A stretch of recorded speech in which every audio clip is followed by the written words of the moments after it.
मंडळी होती त्या दिवशी ती मुख्यमंत्र्यांचीच मंडळी होती. त्यांनी आज फोटो दाखवले तर आपला एक फोटो आहे. खरं म्हणजे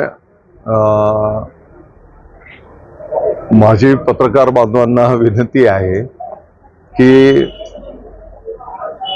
आपण नको त्या विषयाला एवढं महत्त्व देतो आणि दररोज सकाळी 9-10 वाजता एक भोंगा संपूर्ण महाराष्ट्रामध्ये जनतेची दिशाभूल करत असतो आणि त्या भोंग्याला तुम्ही एवढी प्रसिद्धी देतात. आपल्याला सर्वांना माहिती आहे की हा भोंगा जो आहे हा भोंगा भाकरी मातोश्रीची खातो आणि चाकरी माननीय शरद पवार साहेबांची करतो आणि त्याच्यामुळे त्यांच्या पोटामध्ये ते दुःख आहे, मळमळ आहे. यांच्या सगळ्या गोष्टी जर बाहेर आल्या ना जनतेच्या समोर तर यांना तोंड दाखवायला सुद्धा जागा राहणार नाही. त्यांनी ठाण्याच्या भाषणात सांगितलं की आम्ही तू आहोत. मंत्रालयाच्या 6व्या मजल्यावर कायम असते, तसेच वर्षावर देखील कायम असते असंही ते बोलतात. त्याला दुसरं दिशाभूल करण्याच्या शिवाय दुसरं काय आहे?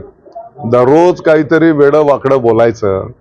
परंतु आता महाराष्ट्राची जनता या गोष्टींना वैतागलेली आहे. या गोष्टींना जनता महत्त्व देत नाही.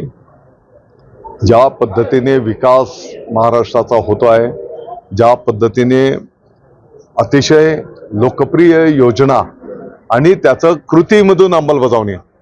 बघा आता हे आधी बोलायचे की हे घटनाबाह्य सरकार आहे, हे बेकायदेशीर सरकार आहे. मग बेकायदेशीर घटनाबाह्य जर सरकार आहे तर त्या सरकारकडे तुम्ही लाडकी बहीण योजनेचे तुम्ही पहिले बोलत होते की 1500 रुपये कसं काय देऊ शकणार आहेत, बरोबर. नंतर तुम्हाला जेव्हा कळालं की आता पायाखालची वाळू आपली घसरते आहे, मग तुम्ही बोलायला लागले की 1500 नाही 10,000 रुपये द्यायला पाहिजे.